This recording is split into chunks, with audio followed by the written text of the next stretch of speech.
Hello everyone, my name is Nitin Sharma. Today I will be giving presentation on the topic of multiplexing. So the contents for my today's presentation will be introduction to multiplexing, type of multiplexing, and these are the type of multiplexing. These are frequency division, time division, wavelength division, and code division multiplexing. And finally we will see some applications of the multiplexing. So what is multiplexing? So multiplexing is actually a technique by which various analog and digital communication streams can be processed over a common network. So all these senders are sending some signals and these will be propagated through a single channel of all of them simultaneously. So what it does, it divides the communication channel, the single channel, into several number of small logic channels like sender 1, sender 2, sender 2n, and similarly for the receiver end. And each of them is carrying a different message. So sender 1 is sending some message and sender 2 is sending some different message, and same as this one, the receiver 1 is getting some different message from receiver 2.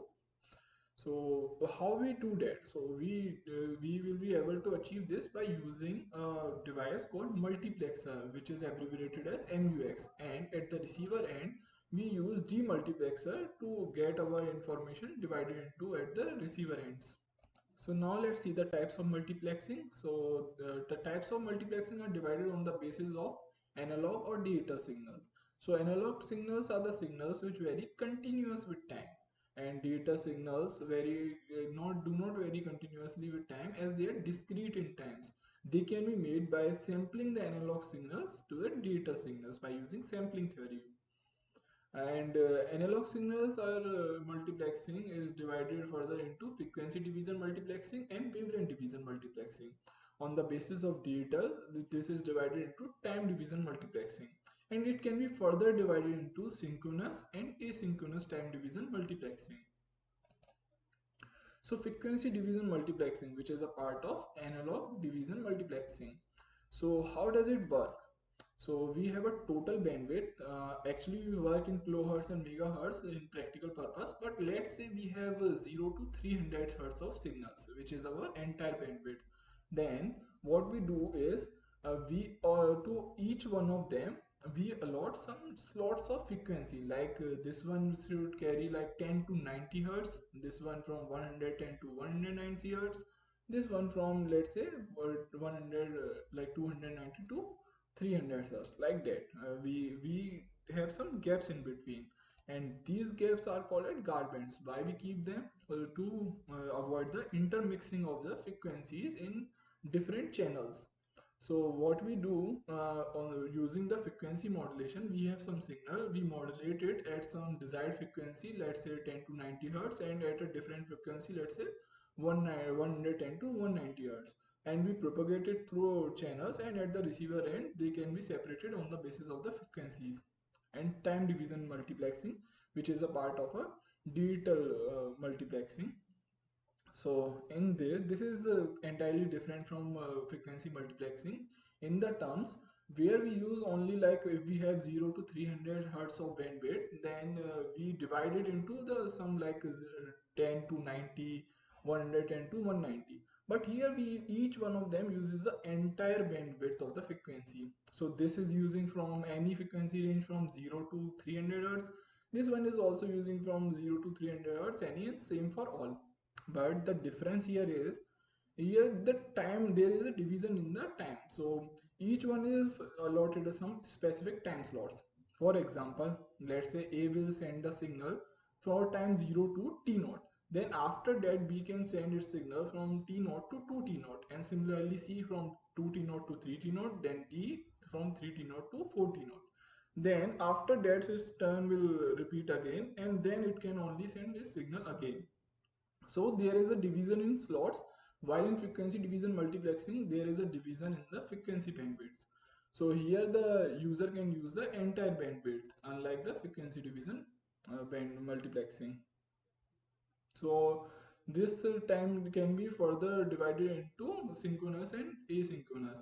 So how it's divided on the basis of the time slots, like they are in synchronous multiplexing, it allocates time slots to each without considering the fact it contains data or not. For example, let's say if first of all data from A1 is allotted and then B1, then after that C1 goes, but after that A2 goes, even though if the A2 slot is empty, but A2 will be sent, means 3T0 to 4T0 time will be allotted to AT irrespective of it contains some signal or not.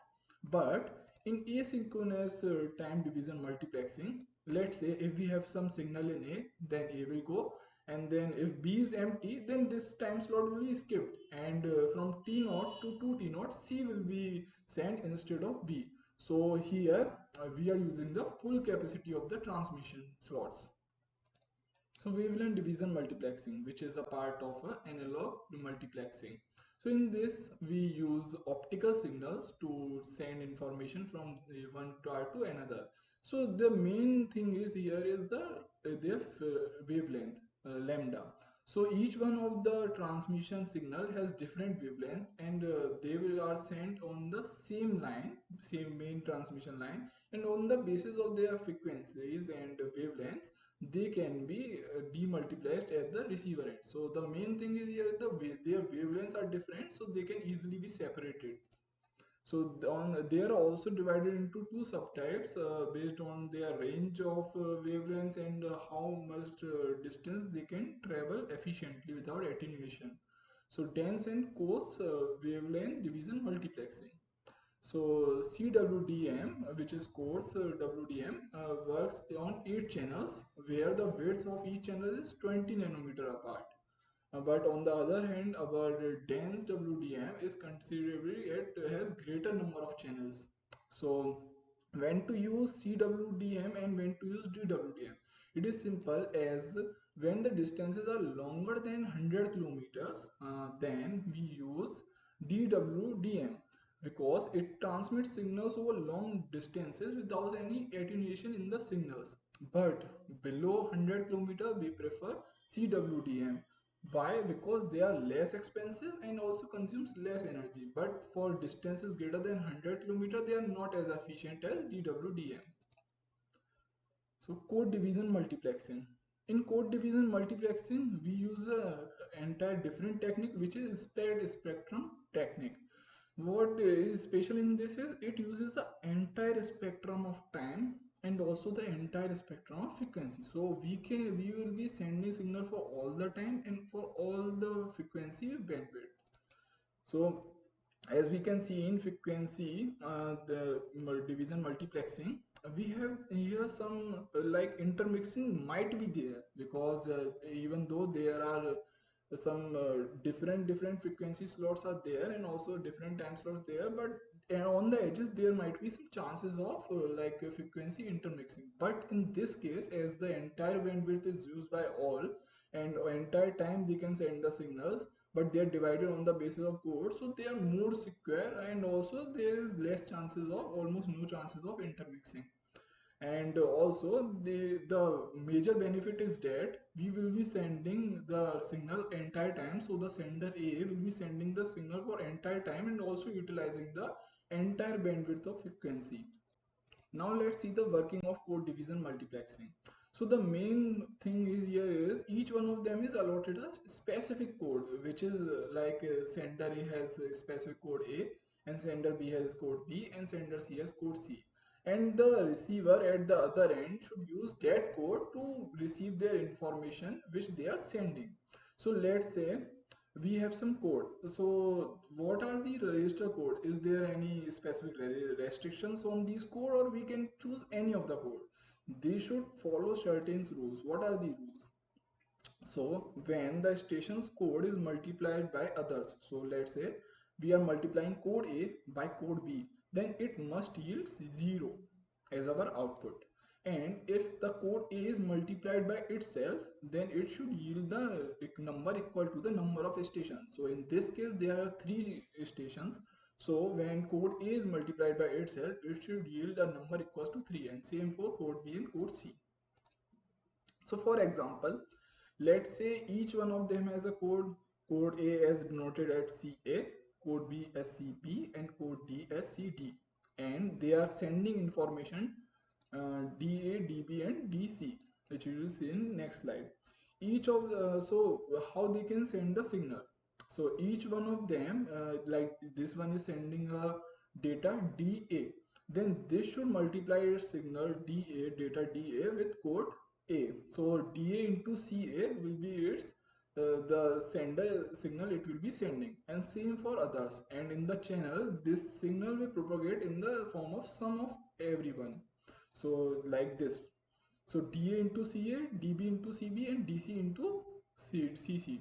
This is the actually the information which is propagating in this channel. So finally, let's say this user C at the receiver end want to know what is the information being sent by the our sender B.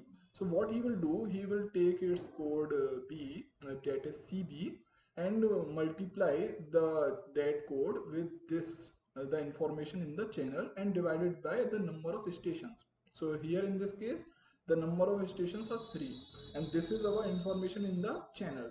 So the to receive the info data which has been sent by the sender B, what he will do, it will multiply with code B and divided by the number of station, which is equals to 3. So what this will do, this will result in CA into CB, CB into CB, and CC into CB. So CA into CB, as we know, they are from the codes from different stations, so this will result in equals to 0.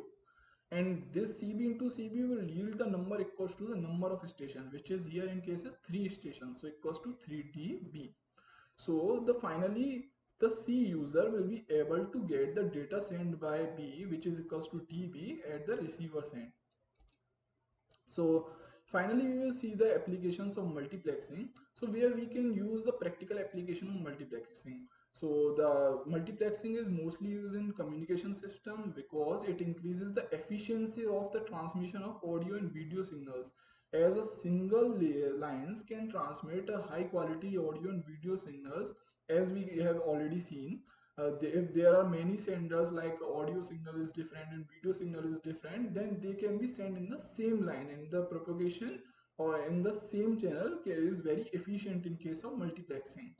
And also in cases of computer memory. Why? Because the number of lines of the copper can be reduced to very few. So let's say for example we have A, B, C, D. These are the data we have to store. So they can be stored in the same line and can be at the when we want to retrieve them.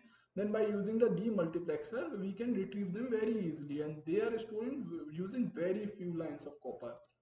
And also in telephone network, we use like we have audio signals to transmit from one place to another. So what we do is like we have many of the signals and in the same line.